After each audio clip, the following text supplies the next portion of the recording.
पाकिस्तान में भारत के पूर्व उच्चायुक्त अजय बिसारिया की नई किताब से पाकिस्तान को बहुत मिर्ची लग रही है। पाकिस्तान ने कहा है कि अजय बिसारिया कूटनीति में कोर्सिव डिप्लोमेसी यानी जोर जबरदस्ती के इस्तेमाल की वकालत कर रहे हैं। पाकिस्तान ने कहा है कि उनकी किताब भारत की एक काल्पनिक कहानी को आगे बढ़ा रही है। पाकिस्तान ने कहा है कि तनाव कम करने की पाकिस्तान ने जो जिम्मेदारी दिखाई और विंग कमांडर अभिनंदन को भारत को सौंपा, भारत इसे पाकिस्तान की कमजोरी के रूप में देखता है।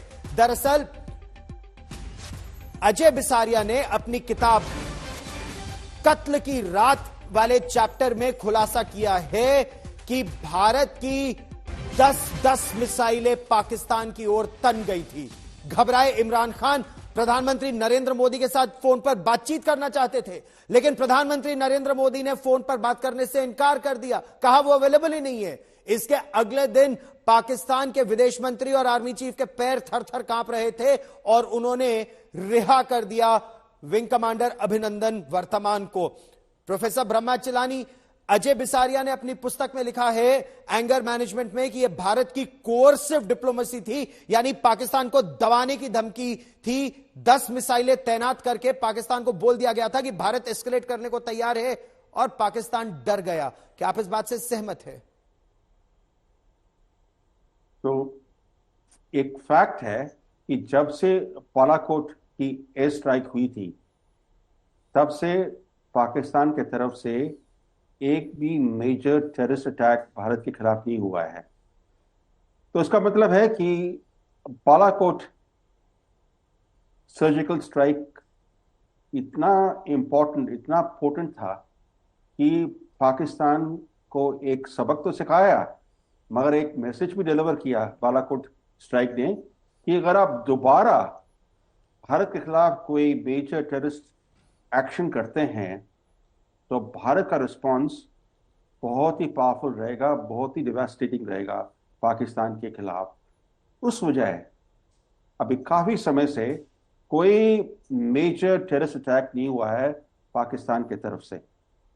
हालांकि लियोन पेरेटा ने, अमेरिका के उस समय सेक्रेटरी ऑफ स्टेट ने अपनी किताब में लिखा था कि बात न्यूक्लियर एस्केलेशन तक पहुंच गई थी। क्या आप इस बात से सहमत है कि बात उतनी बढ़ सकती थी, या फिर भारत ने यह संदेश दिया कि भारत एस्केलेशन के किसी स्तर पर जाने को तैयार है, लेकिन हमें विंग कमांडर अभिनंदन वर्तमान वापस चाहिए? कोई रेड क्रॉस नहीं, कोई सोसाइटी कुछ नहीं, भारत बोल रहा है वापस करो, तो पाकिस्तान ने वापस किया। क्या प्रधानमंत्री नरेंद्र मोदी की कत्ल की रात की धमकी काम कर गई आपकी दृष्टि में? पहली बात तो यह है कि न्यूक्लियर एस्केलेशन का थ्रेट पाकिस्तान लगाता है। पाकिस्तान अपने न्यूक्लियर वेपन्स एक तरह से एज ए कवर यूज करता है कि उसके पीछे, उसके प्रोटेक्शन के पीछे वो भारत के खिलाफ टेररिज्म, टेररिस्ट एक्शंस करे बिना कोई कॉन्सिक्वेंसेस के। मगर बालाकोट स्ट्राइक ने साफ साफ कर दिया कि भारत पाकिस्तान का न्यूक्लियर ब्लफ अनकवर करने के लिए कभी भी तैयार है। और जब बालाकोट की स्ट्राइक हुई तो पाकिस्तान को मैसेज मिला कि उसके न्यूक्लियर वेपन्स कोई काम के नहीं है। पाकिस्तान के पास तो ज्योग्राफिकल डेप्थ भी नहीं है, भारत के साथ न्यूक्लियर लड़ाई कैसे लड़ेगा? वो तो पूरा नष्ट हो जाएगा पाकिस्तान। तो एक तरह से ये इसका जो ब्लफ था पाकिस्तान क्या कि हमारे पास न्यूक्लियर हथियार हैं, आप हमारे खिलाफ कुछ भी नहीं कर सकते, even in response to Pakistani terrorist attacks.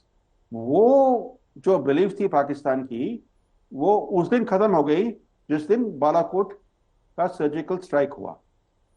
और उसके बाद से, जैसा आपने बिल्कुल सही कहा, भारत पर एक भी बड़ा आतंकवादी हमला पाकिस्तान करने की हिम्मत नहीं कर पाया है, क्योंकि भारत ने घर में घुसकर न केवल सर्जिकल स्ट्राइक की बल्कि एयर स्ट्राइक की। एलओसी के पार नहीं, इंटरनेशनल बॉर्डर के पास बालाकोट, खैबर पख्तूनख्वा में।